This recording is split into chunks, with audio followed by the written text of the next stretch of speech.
Shalom keluarga damai yang terkasih di dalam Tuhan. Puji Tuhan, kita berjumpa kembali di dalam Renungan Samas Selasa 6 Februari 2024. Kita menyiapkan hati sebelum kita merenungkan firman Tuhan, kita berdoa. Bapa Surgawi, kami sebentar hendak merenungkan firman-Mu.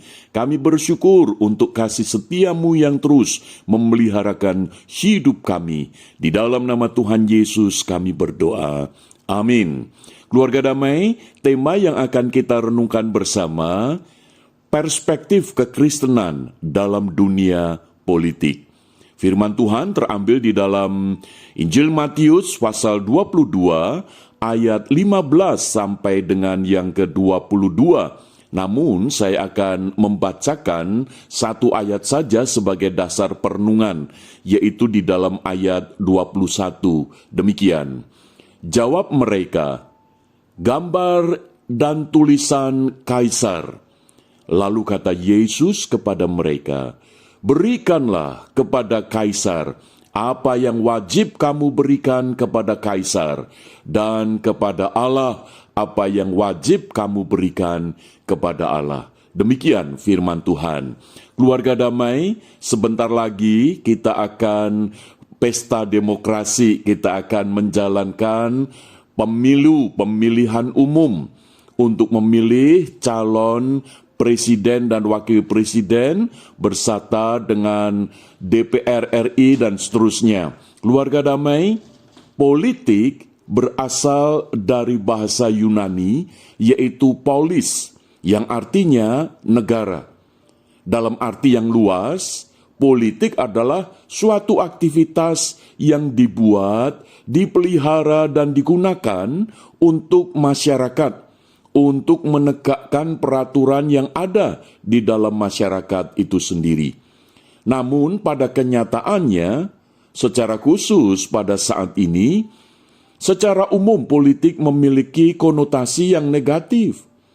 Sehingga ada ungkapan dalam dunia politik, kawan bisa jadi lawan, dan lawan bisa jadi kawan.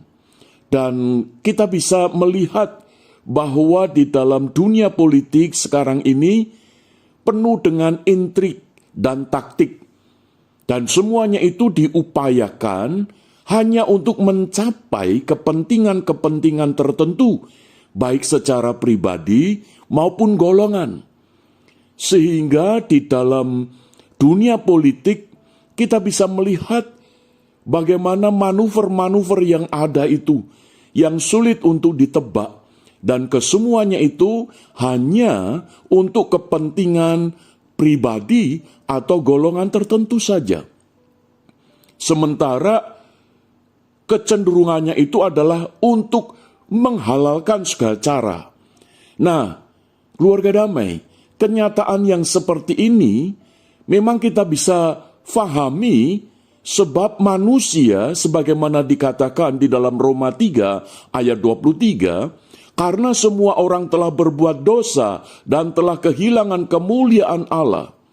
Sehingga kalau toh di dalam dunia politik itu banyak cara yang lebih cenderung kepada hal-hal yang negatif itu dilakukan, ya maklum karena memang dosa itu sudah berkuasa, sudah merusak pikiran yang lurus, pikiran yang benar, tujuan yang mulia, itu sudah tidak lagi diutamakan. Maka itu ketika Tuhan Yesus di dalam Injil Matius pasal 22 ayat 15 sampai dengan 22 yang menceritakan tentang Yesus menghadapi satu pertanyaan yang ingin menjebak Yesus tentang membayar pajak. Boleh enggak?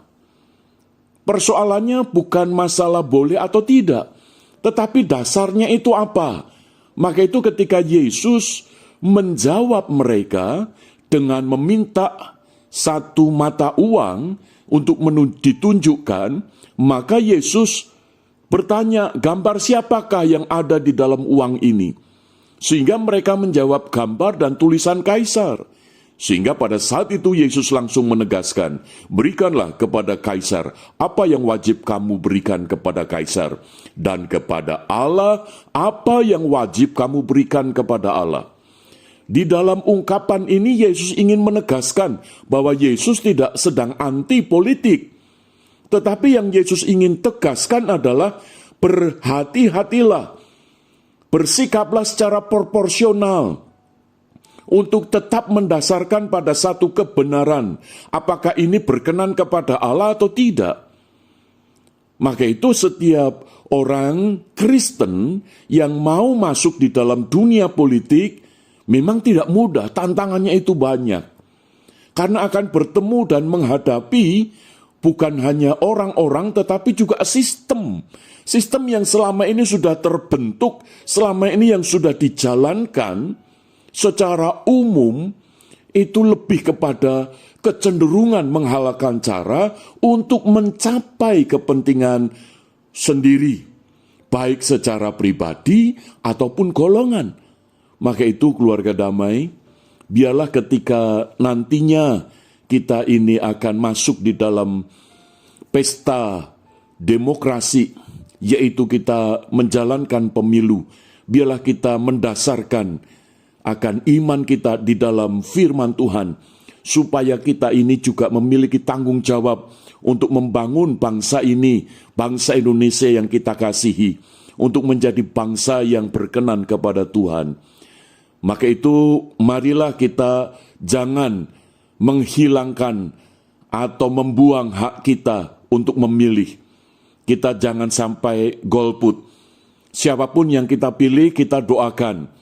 Biarlah Roh Kudus yang menolong kita, sehingga dunia politik paling tidak di dalam perspektif iman kita sebagai orang yang percaya kepada Kristus, kita bisa menjadi garam dan terang. Kiranya Tuhan menolong kita. Mari kita berdoa.